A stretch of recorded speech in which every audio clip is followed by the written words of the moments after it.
What's up, guys? So I've been meaning to put this together for a while, and I haven't, so I'm just going to get it done. Yeah, I'll give you a hand. Okay, so I bought these to disassemble, as it says in the description. I know you all do-it-yourself e-bike and Powerwall builders out there are looking for affordable, high-quality batteries.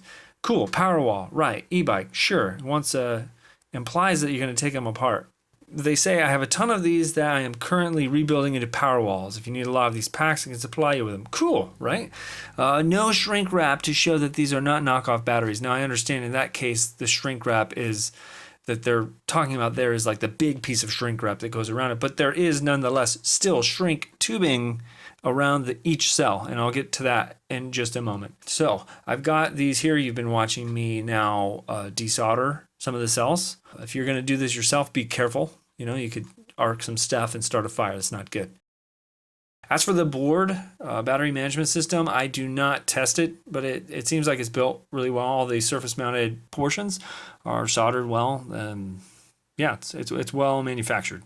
At least I can say that much. But taking apart the cells, of course, in any battery pack like this is kind of a pain in the butt. So I'm starting to tear off the solder plates and also separate the batteries from themselves because they're kind of attached. And you'll notice here that the shrink tubing, that purple stuff, and once again, these are the LG batteries. Maybe it looks like they have Samsung. Maybe those ones don't do the same. But look at this. It's just like so brittle and it's just falling apart. One of them there wasn't a whole lot I could have done that I'm aware of. Maybe you can heat up the pack or something, but one of them, the tubing cracked so much that the cell just fell right out of it.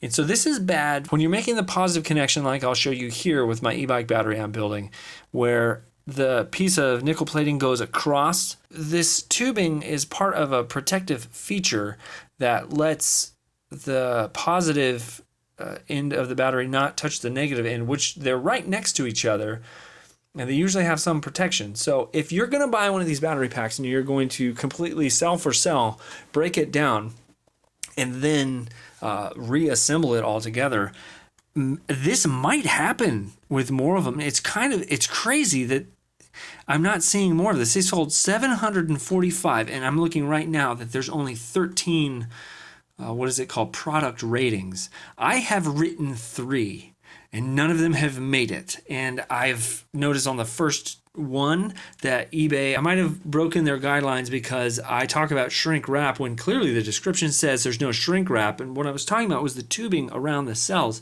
was frail. I'll show you the description that I wrote here that just didn't make it. I also had pictures. And I think I told or talked about my YouTube channel that I'd be posting a video. Anyway, the ratings that are making it are like 4-star, 5-star. I think I gave it like 3-star. And then on the last one, gosh, it's just annoying. eBay is cherry picking what's going up on their product reviews. And while I realize there's some value in that. Like this, I wouldn't go as far to say this is something like against free speech because, hey, this eBay is eBay's home. I don't think everyone has a right to just walk into their home and say anything they want and have it published. So I can understand that.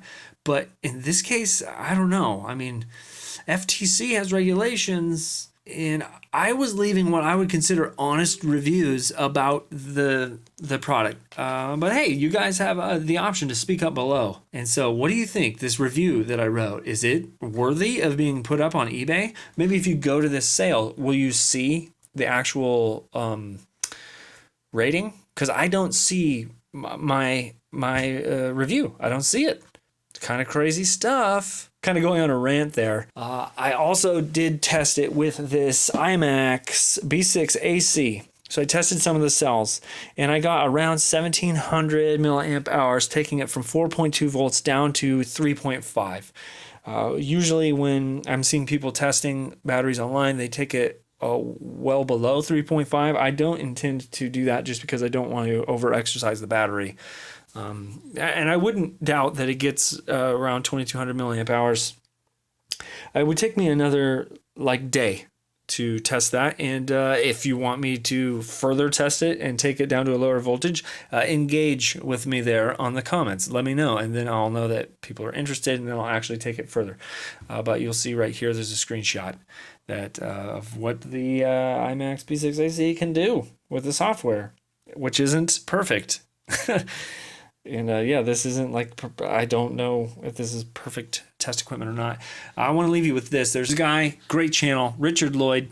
He tests batteries like crazy. I'll link that in the description below, and one of his videos in the eye in the corner of the screen. I'm sure if he gets his hand on some of these cells that he'll do a great job testing them out.